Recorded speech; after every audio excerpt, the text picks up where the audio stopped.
നമ്മൾ ഡീറ്റെയിൽ ആയിട്ട് content oriented ആയിട്ട് പോയാൽ മാത്രമേ നമുക്ക് ഫ്യൂച്ചർ ഉള്ളൂ. കഴിഞ്ഞ ഇയറിന് കംപ്ലീറ്റ്ലി ഡിഫറെൻ്റ് ആണ്, അതിൻ്റെ പാറ്റേൺ ഡിഫറെൻ്റ് ആണ്. ആ ഒരു കുട്ടിക്ക് A+ നഷ്ടപ്പെടും. സാധാരണഗതിയിൽ മാത്സ് എന്നുള്ളത് എപ്പോഴും ഒരു ടഫ് ആയിട്ടുള്ള വിഷയം തന്നെയാണ്. എനിക്കറിയാം ഓർഗാനിക് കെമിസ്ട്രി എന്ന് പറയുമ്പോൾ കുറച്ചൊരു ഡിഫിക്കൽട്ട് ആയിട്ടുള്ള ഒരു കോൺസെപ്റ്റ് ആണ്. Hi dears, welcome to race education.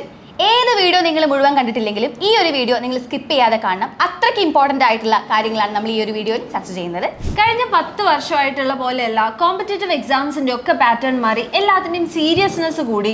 അപ്പോൾ അതിൻ്റെ ഒരു മേജർ ചേഞ്ച് തന്നെ നമുക്ക് 10ാം ക്ലാസ്സിലെ ടെക്സ്റ്റ് ബുക്സിൽ കാണാനുണ്ട്. അതെ, മാറിയ സിലബസ്, ടെക്സ്റ്റ് ബുക്കുകളെല്ലാം മാറിയിരിക്കുകയാണ്. അപ്പോൾ അതിനെക്കുറിച്ചൊക്കെ നമുക്ക് ബ്രീഫായിട്ട് അറിയേണ്ട ഒരു ആവശ്യകതയുണ്ട്. അതുമായി ബന്ധപ്പെട്ട കുറച്ച് കാര്യങ്ങളാണ് നമ്മൾ ഈ ഒരു വീഡിയോയിൽ പറയുന്നത്. അപ്പോൾ എല്ലാവരും നമ്മുടെ വീഡിയോ ലൈക്ക് ചെയ്യുക, ഷെയർ ചെയ്യുക, സബ്സ്ക്രൈബ് ചെയ്യുക. ഈ ഒരു അക്കാഡമിക് ഇയറിൽ നമ്മുടെ ടെക്സ്റ്റ് ബുക്സിൽ ഒരുപാട് ചേഞ്ചസ് വന്നിട്ടുണ്ട്.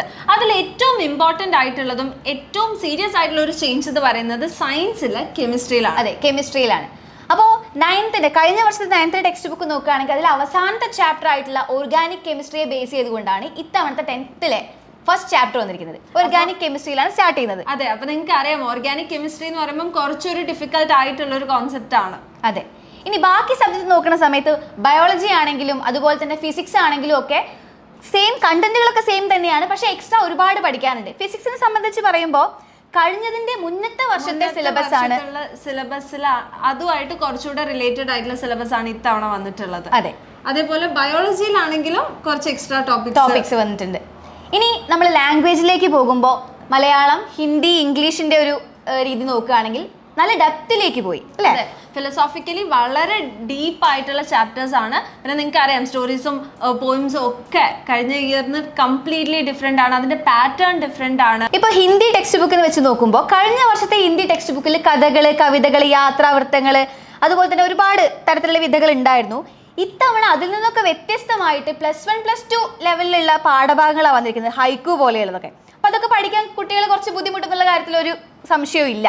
പിന്നെ അത് മാത്രമല്ല, നിങ്ങൾ സോഷ്യൽ നോക്കുകയാണെങ്കിൽ നമ്മുടെ ഹിസ്റ്ററി ഭാഗത്ത് ഏറ്റവും കൂടുതൽ സോഷ്യോളജി ഇൻഫ്ലുവൻസ്ഡ് ആയിട്ടുള്ള ചാപ്റ്റേഴ്സ് ആണുള്ളത്. അതേപോലെ ജോഗ്രഫിയിലും കൂടുതലും ക്ലൈമറ്റ് ബേസ് ചെയ്തിട്ടുള്ള ചാപ്റ്റേഴ്സ് ആണുള്ളത്.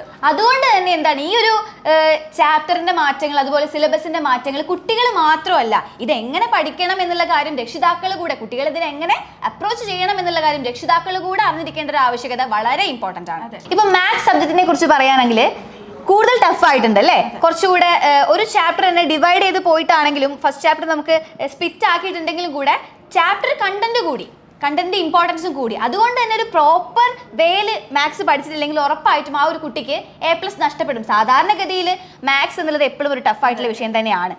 അപ്പം അത് കുട്ടികൾ കണ്ടറിഞ്ഞ് നല്ല രീതിക്ക് പ്രോപ്പർ ഗൈഡൻസിൽ തന്നെ പഠിച്ചിട്ട് പോവുക എന്നുള്ളത് വളരെ ഇമ്പോർട്ടൻ്റ് ആയിട്ടുള്ള ഒരു കാര്യമാണ്. പിന്നെ ഏറ്റവും നിങ്ങൾ മനസ്സിലാക്കേണ്ട ഒരു കാര്യം, കോണ്ടന്റ് മനസ്സിലാക്കി പഠിക്കുക എന്നുള്ളത് വളരെ ഇമ്പോർട്ടൻ്റ് ആണ്. ഇപ്പം നമ്മൾ നീറ്റിൻ്റെ എക്സാം നോക്കുകയാണെങ്കിൽ ഇത്തവണ ഭയങ്കര ടഫായിരുന്നു അല്ലേ? അപ്പോൾ അത്രയും നമ്മൾ ഡീറ്റെയിൽ ആയിട്ട് കോണ്ടന്റ് ഓറിയന്റഡ് ആയിട്ട് പോയാൽ മാത്രമേ നമുക്ക് ഫ്യൂച്ചർ ഉള്ളൂ. അതുകൊണ്ട് തന്നെ നമ്മൾ പ്രീ പ്ലാൻഡ് ആയിട്ട് എല്ലാ സബ്ജക്റ്റും പഠിച്ചു പോകണം.